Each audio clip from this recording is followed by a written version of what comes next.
Aproveitando esse tempo de adoração, vamos orar o Salmo 80, ou orar com o Salmo 80. Lembrando que todos os salmos são canções, poesias, orações que salmistas produziram para que a gente ore a Deus usando palavras do próprio Deus. Então eu quero convidar você a refletir comigo nesse salmo, tendo ele aberto em tuas mãos, e a gente poder caminhar por ele versículo após versículo, já que ele traz uma mensagem muito atual e muito impactante.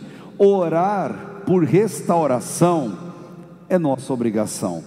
Orar por restauração não é opção. Você sabe, mas não custa lembrar.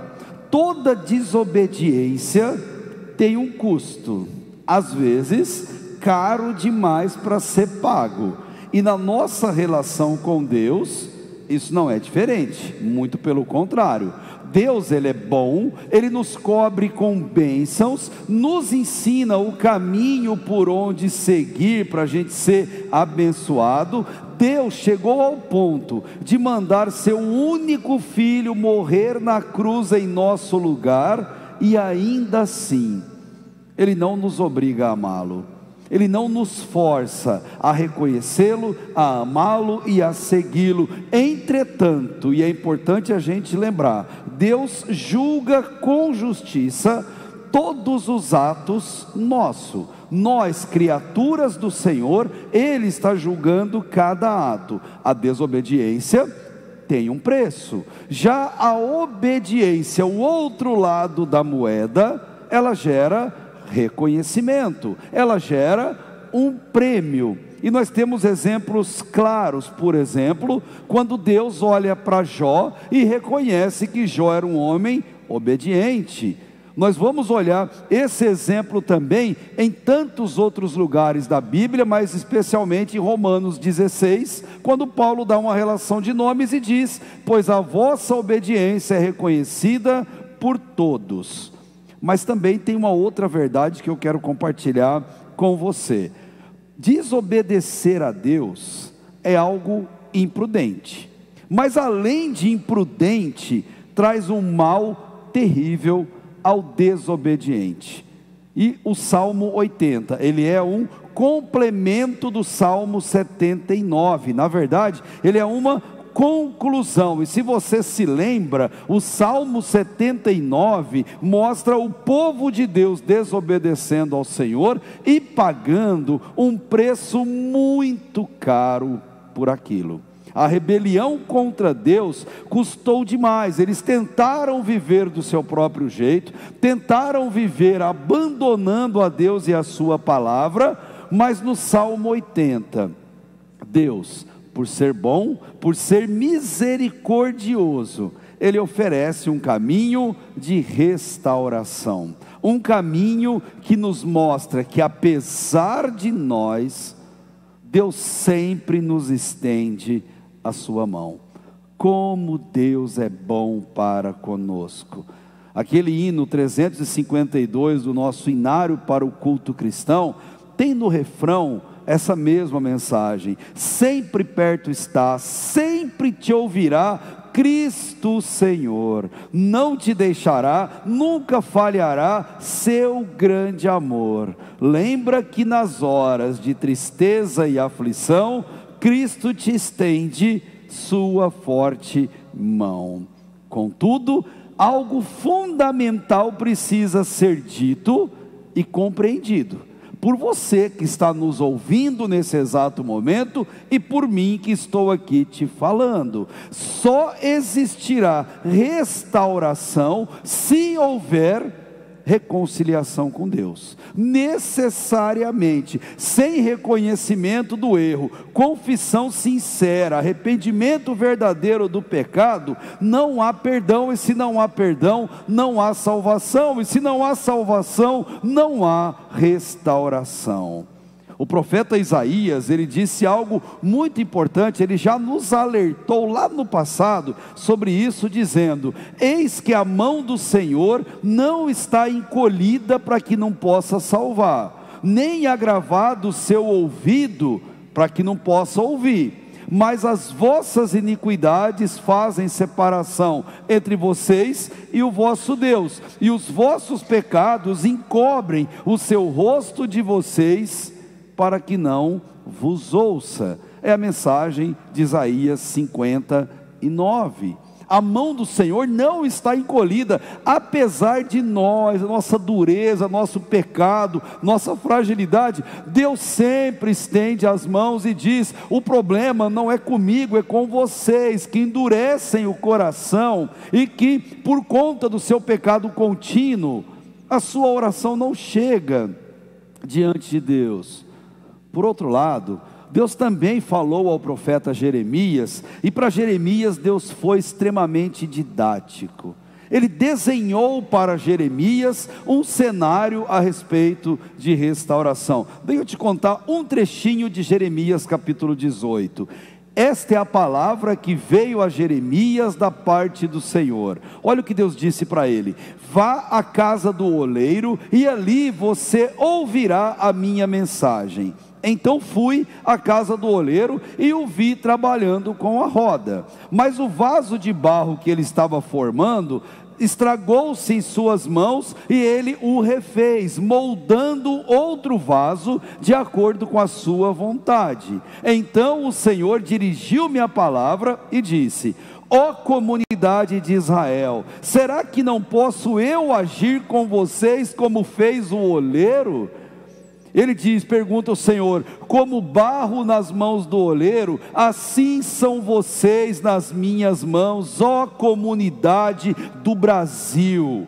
Se em algum momento eu decretar que uma nação ou um reino seja arrancado, despedaçado e arruinado, e se essa nação que eu adverti converter-se da sua perversidade, então eu me arrependerei e não trarei sobre ela a desgraça que eu tinha planejado. Mas se noutra ocasião eu decretar que uma nação ou um reino seja edificado e plantado, se ele fizer o que eu reprovo e não me obedecer, então me arrependerei do bem que eu pretendia fazer em favor dele. Como vaso nas mãos do oleiro, é assim que Deus cuida de nós. Deus nos abençoa em conformidade com a nossa obediência, mas Deus é justo e amoroso para também punir uma nação, um povo, quando escolhe o caminho da desobediência. Assim como Isaías, assim como Jeremias, assim como Asaf, autor do Salmo 80, nós precisamos, além de cantar, fazer com que músicas se tornem realidade na nossa vida. Você conhece um corinho tão simples, tão curto e tão profundo, que diz assim: eu quero ser, Senhor amado, como um vaso nas mãos do oleiro. E olha que profundo: quebra minha vida e faça de novo. Eu quero ser um vaso novo. E termina: como tu queres, Senhor amado, tu és o oleiro, e eu sou o barro, só o barro, nada além do barro. Quebra minha vida e faça-a de novo. Eu quero ser um vaso novo. Nós precisamos de restauração, e orar por restauração é nossa obrigação, até porque Deus virá até nós, Deus vai nos socorrer. Seja a restauração do mundo, ore pela restauração do mundo, ore pela restauração da nossa nação, dos nossos vizinhos, da nossa cidade. Mas uma restauração só acontece se ela começar de nós, se ela começar em nós. E nesse mesmo sentido, Deus faz um apelo tão conhecido, lá no livro de Crônicas, no capítulo 7, versículo 14. Deus promete bênção, mas Ele coloca uma condição, e o que Deus promete, Deus cumpre fielmente. Lá diz assim: se e somente se o meu povo que se chama pelo meu nome, e olha os verbos, se humilhar e orar, e buscar a minha face, e se desviar dos seus maus caminhos, só assim eu ouvirei do céu, e perdoarei os seus pecados, e sararei a sua terra. Orar por restauração é nossa obrigação, é fundamental, é nossa necessidade. Somos povo de Deus nessa terra, e como povo de Deus que somos, se a gente compreende o que a palavra de Deus está dizendo, obrigatoriamente temos que declarar isso com os nossos lábios, com a nossa vida. Tem um grupo musical Vocal Livre, e eu gosto demais de uma afirmação deles e quero compartilhar com vocês.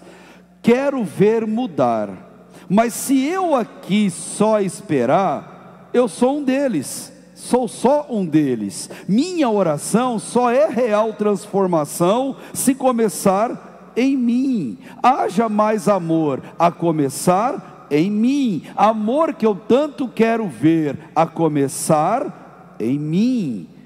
Restauração parte de dentro para fora, do indivíduo para a coletividade, nossa para com as pessoas que estão em nossa volta. E Asaf, o autor desse salmo, que parece que foi escrito por alguém que estava atônito, alguém que estava assim, assustado com tudo que viu, e relatou no salmo anterior, o salmo 79, o que foi que ele viu? Você se lembra? Ele viu morte por todos os lados, e morte não cheira bem, morte não parece bem. Hoje é o dia de finados, e a morte sempre traz um peso. Ele viu carnificina, ele viu gente torturada, gente morta por todos os lados, destruição do templo, destruição dos muros, do palácio, povo sendo arrastado para o cativeiro, humilhações sem fim. Mas tudo isso por causa da maldade e da desobediência do seu povo, que abriu mão das bênçãos prometidas por Deus e escolheu a desobediência. Eles se afastaram de Deus, e aquilo custou caro demais. E parece que a história é cíclica, parece que sempre vai acontecendo a mesma coisa. Entretanto, e essa é a mensagem do Salmo, com arrependimento sincero, verdadeiro, confissão, Deus restaura o seu povo, e é nessa certeza que o salmista vai fazer essa linda oração e colocar 4 refrões nela, 4 repetições em que ele vai dizer: restaura-nos, ó Deus, faze resplandecer o teu rosto e seremos salvos. Ele vai repetir pelo menos 4 vezes isso, 3 de maneira direta e 1 de maneira indireta. E acompanha comigo, ele iniciou a oração implorando pela completa restauração divina ao povo. Veja o que ele disse do verso 1 ao 3: escuta-nos, pastor de Israel, meu pastor, ele está querendo dizer, tu que conduzes a José, o seu povo, como a um rebanho, tu que tens o teu trono sobre os querubins, falando da arca da aliança, da tampa da arca, manifesta o teu esplendor diante de Efraim, Benjamim, Manassés, desperta o teu poder e vem salvar-nos, restaura-nos, ó Deus, faze resplandecer sobre nós o teu rosto, para que sejamos salvos. Não sei se você percebeu, mas toda boa oração, toda oração sincera e eficiente, ela começa reconhecendo quem Deus é. Ela sempre começa mencionando um adjetivo, um atributo de Deus, até porque, como diz Max Lucado, o poder da oração não depende de quem faz, mas de quem ouve. O poder da oração não está em quem a faz, mas está em quem a recebe. Nosso Senhor e Salvador. E Asaf, ministro de música do templo, ele chama Deus carinhosamente de meu pastor.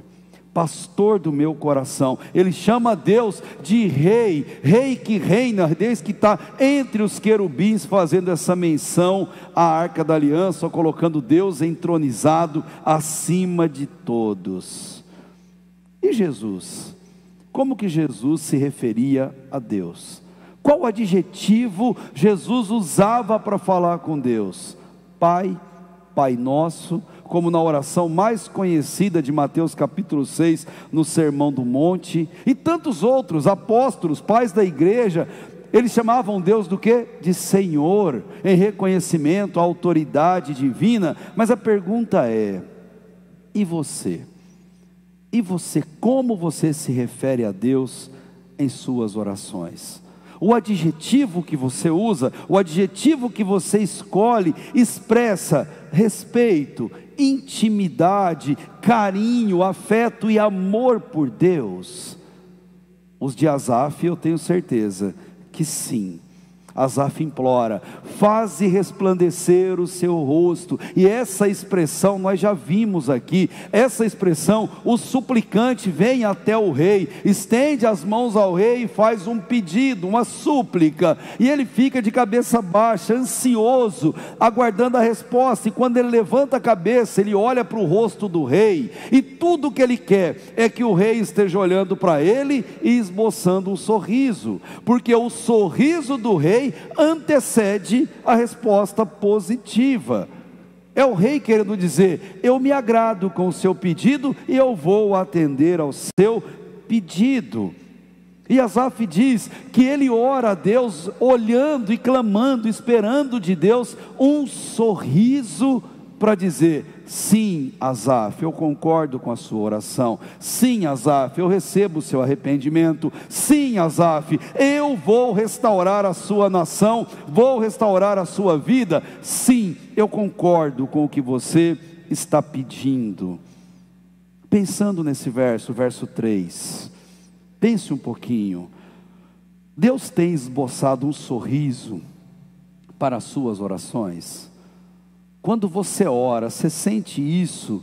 Os seus pedidos diante de Deus tem feito Deus olhar para você e esboçado um sorriso de sim? Aliás, quando você ora, você tem fixado seus olhos em Jesus, autor e consumador da nossa fé, ou tem colocado seus olhos, sua oração, em dúvidas, em pessoas ou em coisas? Porque em Deus a resposta sempre virá. Se a sua oração for a contento, de acordo com o coração de Deus, Deus, Ele resplandece o rosto para você, Ele dá um sorriso, dizendo: filho, estou entendendo, e eu vou atender ao seu clamor. Orar por restauração é nossa obrigação, e se tem uma oração que Deus ama atender, é a oração por restauração. Enquanto o salmista orava, ele demonstra agora, a partir do verso 4, um desespero diante da ira de Deus. Ele tem temor de Deus, afinal de contas, ele quer dizer: gente, não se brinca com Deus. A Deus a gente clama, a Deus a gente implora, a Deus a gente agradece, a gente reconhece quem é Ele em nossa vida, mas a gente não brinca com Deus. E olha o que ele faz ao orar, e reconhecendo o quanto a ira de Deus é terrível. Verso 4: ó Senhor, Deus dos exércitos, até quando arderá a tua ira contra as orações do teu povo? Parece que orar doía, ao saber que Deus não estava respondendo. Tu o alimentaste com pão de lágrimas, diz o verso 5, e o fizeste beber copos de lágrimas. O povo gemia, chorava 24 horas por dia. Fizeste de nós um motivo de disputas entre as nações vizinhas, e os nossos inimigos caçoam de nós. A situação do povo de Deus não estava de acordo com o plano bondoso e misericordioso do Senhor. Deus queria restaurar, queria perdoar e abençoar, mas aquele povo era voluntariamente teimoso demais, muito teimoso. Aquele povo não queria o Deus das bênçãos, queria apenas as bênçãos de Deus. E Deus não é gôndola de supermercado, em que eu escolho o que eu quero, levo para casa e nem preciso pagar no caixa. Aquele povo era teimoso, apostatava, abandonava a Deus habitualmente, mesmo sabendo das consequências terríveis, nefastas, que já estavam profetizadas antes, e eles viram com seus próprios olhos ao longo das gerações. Eles pecaram, eles pagaram o preço, e era tudo culpa deles. Mas um pedido de restauração era necessário, e por isso ele repetiu, no verso 7, restaura-nos, ó Deus dos exércitos, faze resplandecer sobre nós o teu rosto, para que sejamos salvos.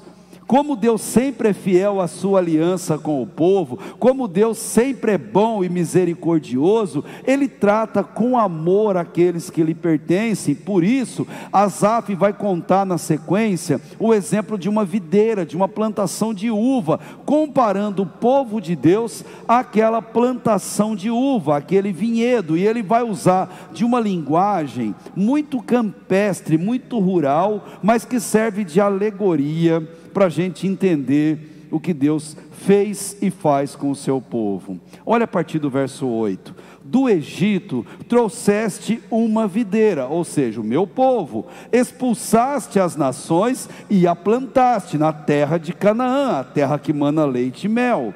Limpaste o terreno, ela lançou raízes e encheu a terra, produziu frutos. Os montes foram cobertos pela tua sombra, e os mais altos cedros pelos seus ramos. Seus ramos se estenderam até o mar, e os seus brotos até o rio. Onde Deus abençoa a fartura, onde Deus abençoa, você não consegue mensurar o alcance dessas bênçãos de Deus.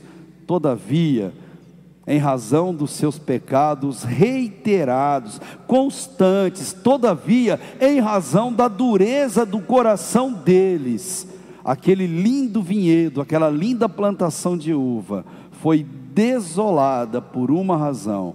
O jardineiro divino, o Deus que a plantou e que cuida dela, a abandonou, deixando-a à mercê dos inimigos, que ele vai fazer uma comparação com animais, com feras selvagens.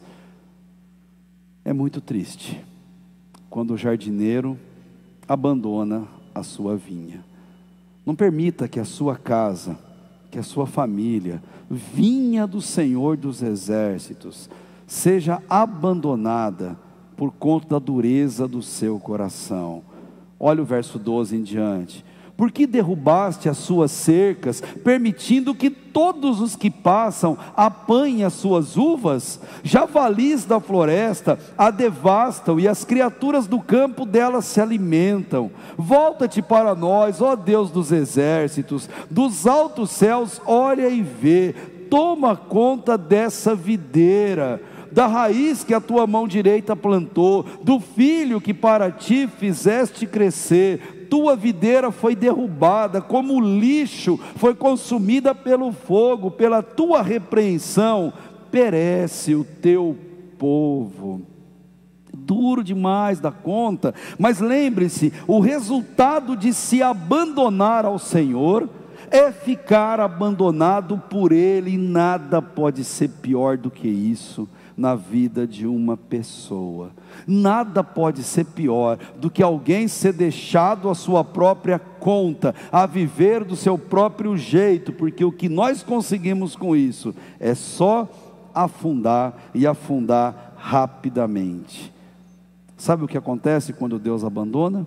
Viramos palha seca, viramos objeto de roubalheira dos outros, viramos objeto de desolação, e pior, viramos lixo, que só serve para ser queimado, castigado por conta dos seus erros.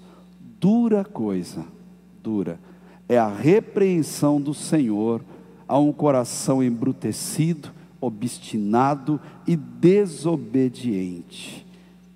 Encerrando a sua oração, em forma de música, de poesia, Asaf, o nosso ministro de louvor, ele ora, enfim, pela restauração divina, porque ele sabe que orar por restauração é a nossa obrigação. De maneira carinhosa, de maneira reverente, esses últimos 3 versículos, ele vai implorar para que a boa mão de Deus esteja presente na vida do seu povo. Ele faz algo, mais ou menos como o ministério Koinonia, poucos anos atrás, também fez ao dizer: eu decidi, Jesus, te eleger como meu Senhor. E olha que lindo que eles falam nessa canção: meu direito é de não ter direito algum, meu querer é tão somente o teu querer. Para isso, empenho a minha palavra numa aliança que faço por teu amor. E eles imploram: aceita, Senhor, a minha vida, aceita, Senhor, essa aliança, aroma suave em tua presença, seja sempre o meu louvor, seja sempre o meu louvor. O louvor arrependido, o louvor da restauração, é esse que Deus espera de nós, é esse que Deus aceita de nós. Por isso o salmista termina a sua oração implorando: repouse a tua mão sobre aquele que puseste a tua mão direita, o filho do homem que para ti fizeste crescer. Ele está pedindo: Deus, coloque a sua mão sobre a cabeça do teu povo num ato de carinho e restaura, Deus, o teu povo, o povo que o Senhor chamou pelo teu nome, o povo que o Senhor salvou. No 18, então não nos desviaremos de ti, vivifica-nos e invocaremos o teu nome. Deus, trata-nos com amor, com carinho, com misericórdia, e nós não vamos desviar de ti. E olha o 19, repetindo o refrão: restaura-nos, ó Senhor, Deus dos exércitos, faze resplandecer sobre nós o teu rosto, para que sejamos salvos. Ele se referiu ao Filho do Homem, representando todo o povo de Israel da época, representando nós como seus filhos. Hoje somos filhos de Deus, e Deus nos trata como um Pai.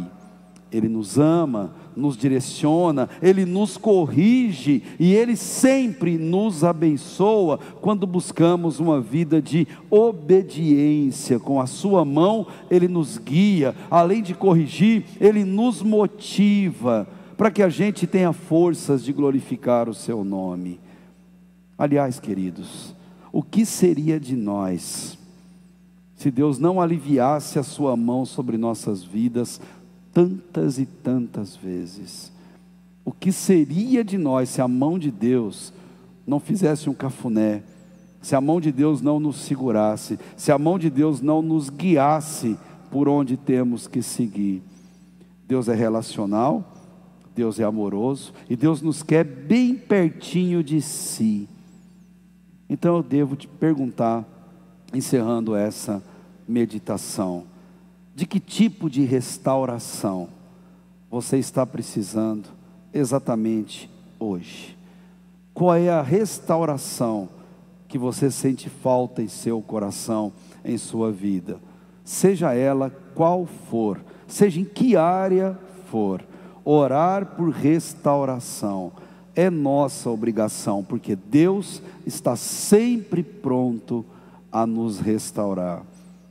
Nós cantamos, nós oramos, mas um outro salmo que ainda veremos um pouco mais à frente, um salmo dos degraus, um salmo dos peregrinos, fala assim: quando nós oramos, quando o Senhor restaura a nossa sorte, nós ficamos como quem sonha, e a nossa boca se enche de riso.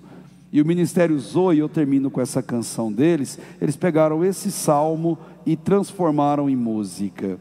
Eu quero ler e concluir com você a nossa reflexão. Há uma nova canção em meus lábios, é uma que eu ainda estou aprendendo a cantar. É que o Senhor restaurou minha sorte, e eu ainda estou como alguém que sonha. Grandes coisas tem feito o Senhor por nós, grandes coisas tem feito, por isso estamos alegres. Eu já saí com lágrimas, sim, agora estou com júbilo. Eu já andei chorando enquanto semeava, agora eu volto com frutos. Quem diria que o Senhor faria tudo isso agora aqui comigo? Quem diria que eu viveria toda a bondade do Senhor para mim?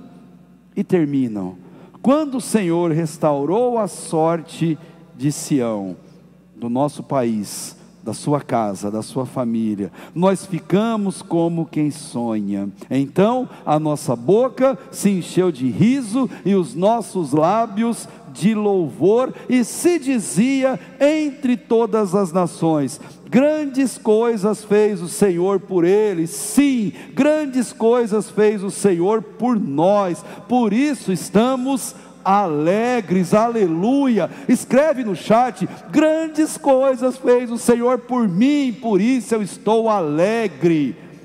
Deus encheu minha boca de riso, Deus encheu minha boca de louvor, porque Deus não nos abandona, Deus continua no controle de tudo, porque Ele é o Deus da restauração. Sim, grandes coisas fez o Senhor por nós.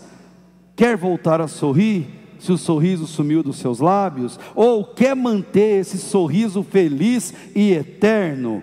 Ore por restauração, porque orar por restauração é a nossa obrigação. E que Deus assim nos ouça, nos abençoe e nos encha com essa convicção em nossos corações. Amém? Feche teus olhos, vamos orar ao nosso Deus. Pai, o Senhor nos conhece na intimidade, o Senhor nos conhece no mais profundo do nosso ser, e o Senhor sabe, Deus, onde precisamos de restauração. Às vezes nem nós mesmos nos damos conta disso, Pai, e somos tão cegos pelo pecado, que sequer entendemos a necessidade que temos, Pai. Mas pelo Teu Espírito Santo, Deus, nos ensina as verdades da Tua lei. Pelo Teu Espírito Santo, Pai, nos convença do pecado, da justiça, do juízo. Pelo Teu Espírito Santo, Deus, nos console, nos conforte em meio às nossas dúvidas e às nossas dores.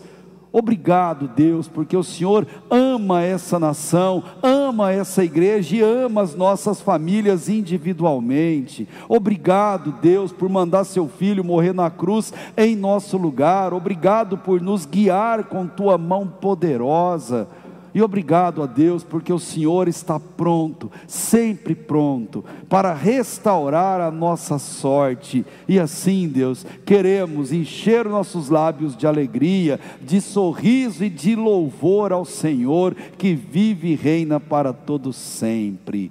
Restaura-nos, ó Deus, é o que nós clamamos, e obrigado pela certeza de que o Senhor vem ao nosso socorro, e por isso nós oramos, em nome de Jesus, amém e amém.